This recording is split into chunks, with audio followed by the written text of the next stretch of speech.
What is up, everybody, and welcome to the second episode of Skyrim Mods Weekly. Last week I did start this series a few years late, albeit, basically because I found a lot of YouTubers were starting to abandon Skyrim even though the modding scene is just ramping up. This week we do have a ton of really cool mods, some very big, some smaller, but all cool nonetheless. If you do enjoy the content, I encourage you guys to consider subscribing or support me on Patreon if you're feeling particularly generous, but with that, let's get right into it.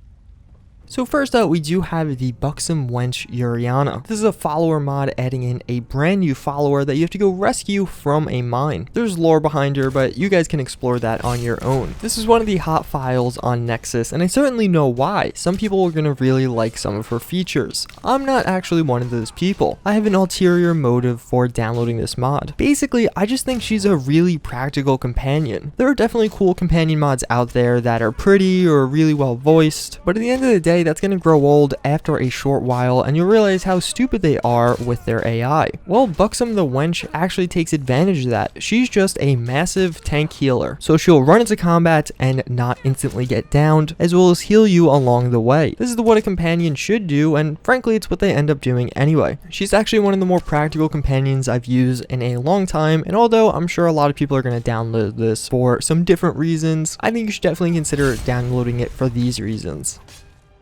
The Cosmos. So this is a retexture of the night sky in Skyrim. Basically what it adds in is a bunch of really bright and abstract looking stars and nebulas and even a few galaxies. The really cool part about this mod is that it's actually all real. The mod author did say these are about 20 photographs taken from the real world Hubble telescope. He blended these together and added some curves and then ported it over to Skyrim. I think the result is a perfect fantasy type world for Skyrim. Obviously you have to have the right and really the right mindset to go into this. Some people like making their Skyrim look more realistic, other people do like that fantasy world look. I personally find myself in the former, and this is the perfect mod for me, especially if you actually speed up time. It looks so cool and almost surreal. These are some really high quality pictures, so looking at the sky does make you feel really immersed actually, which is something weird to say, but I did quite enjoy this mod and I definitely recommend checking it out. Individualized shout cooldowns. So this is actually a really old mod, all the way back from 2015, or at least that was the last time it was updated. It was technically released in 2014. It does what the title suggests. It adds individual cooldowns for each of your corresponding shouts. I felt like this was really overlooked, and I really just couldn't find any videos on it in general, so I decided, hey, why don't I add it into a Mods Weekly? This really simple change can be used to great effect. Chaining your shouts together can yield some crazy results that you never really thought imaginable. I'm not particularly good at the Skyrim combat system, but I think this could be used by others to much greater effect. Even with my relatively novice skill level, I was able to do some pretty good damage with all these together. Obviously it can be overpowered in some sense, but at the same time you still do have all the cooldowns. It's just each of them tick individually and not collectively. It's a very cool mod and definitely one I recommend you all check out.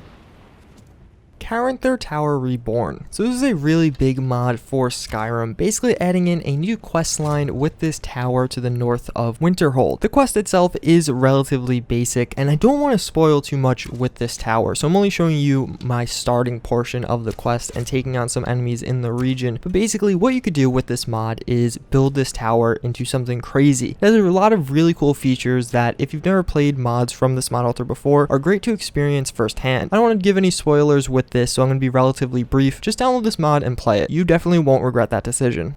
Last but not least, we have the STORMCLOAK Hero Armory. This is a really lore-friendly mod, basically adding in 2 new weapons from the Stormcloaks, and meant to be used by their previous kings, and just all around very powerful pieces of weaponry. The sword and the shield are really high quality and all around just look good. My favorite part about this mod is how lore-friendly it is, and basically the story behind it. I'm not going to ruin that for you so you can experience it for yourself in the game. They do look incredibly sharp and have good stats to boast. You can't craft these as there's only one set in the world. And one choice I do really like that the mod author made is that you can't enchant them. They're meant to be just regular Nordic steel, which is powerful in its own right. Enchantments would ruin that, corrupting it. It's a very good sword and shield mod for your melee characters out there, and I definitely recommend you check it out. That's going to be it for this week though, guys. I do hope you enjoyed. If you did, I encourage you to consider subscribing, or if you're feeling particularly generous, support me on Patreon. But with that, I hope to see you all next time. Later.